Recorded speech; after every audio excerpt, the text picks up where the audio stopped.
Ki tetze la milchama al oivecha.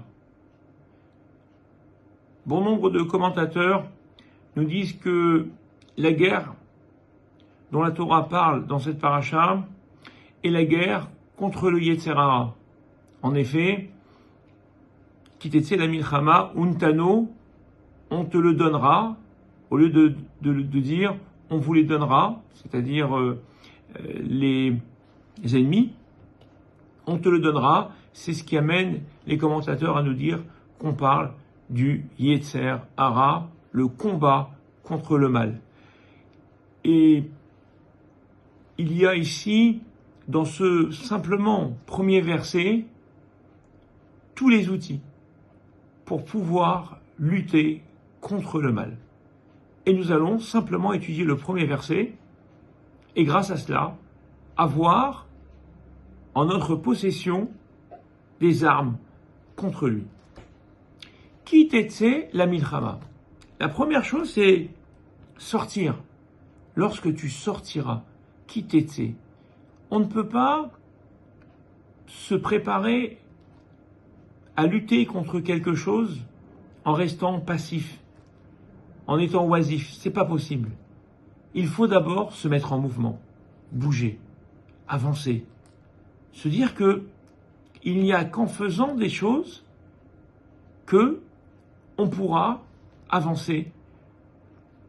Et il est extrêmement important de comprendre ce premier principe de commencer à faire. On en a déjà parlé plusieurs fois, mais commencer, peu importe quand peu importe comment, l'intensité, mais c'est déjà bouger, se mettre en mouvement et le préambule de notre lutte contre le mal. La deuxième chose, c'est la milchama. Savoir que lorsqu'on veut combattre le mal, il ne va pas se laisser faire et que forcément, en face, je vais avoir de la résistance. Et il est important de le savoir parce que souvent, on pense que le simple fait de vouloir faire quelque chose de bien, c'est forcément y arriver. Non, ça marche pas tout le temps. Ça marche pas tout le temps, ou des fois ça marche le premier jour, le deuxième jour, puis ensuite, doucement, on sent qu'il y a des difficultés, que ça devient compliqué, on ne sait pas pourquoi, mais c'est la force du mal, justement, et du Yetzer Hara. Donc savoir qu'on va face à une difficulté, et lorsque on sait qu'on va face à une difficulté, on baisse pas les bras, au contraire, on se renforce et on arrive à lutter. Si je ne mesure pas la force de mon adversaire, je ne pourrai jamais le gagner. C'est donc le deuxième principe qui nous est donné dans ce verset. Le troisième principe, c'est Beyadecha. Ki tetze la milchama, untano Hashem Elokecha, Beyadecha. Beyadecha, c'est dans ta main. Dans ta main, cela veut dire qu'on ne peut pas lutter avec des armes que l'on n'a pas. Il est important, avant de partir en guerre, de savoir quelles sont nos aptitudes, nos capacités, savoir ce qui est mis à notre disposition pour pouvoir lutter. Et la Torah nous dit, Beyadecha, ce qui est en ta possession, ce que tu as déjà. Ne cherche pas ce que tu n'as pas. Ne cherche pas à devenir ce que tu n'es pas. N'essaie pas de ressembler ou d'imiter ceux qui n'ont pas les mêmes forces que toi.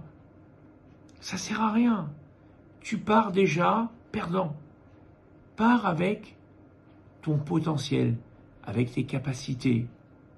Et là, alors, la mise en mouvement, la prise de conscience de la difficulté et déployer les forces qui sont en nous seront suffisants, untano Hashem, pour que Dieu nous donne notre ennemi entre nos mains. Et là, c'est une des phrases les plus importantes de ce verset-là, c'est qu'en fin de compte, c'est quoi le Yetzer Hara? La Gemara nous dit, Zéa Satan, Zé Malach HaMavet. C'est le même, Yetzer Hara, le Satan ou l'ange de la mort. Vous pensez que l'un d'entre nous peut gagner l'ange de la mort? Bien entendu que non. Personne, en fin de compte, peut gagner cet ange.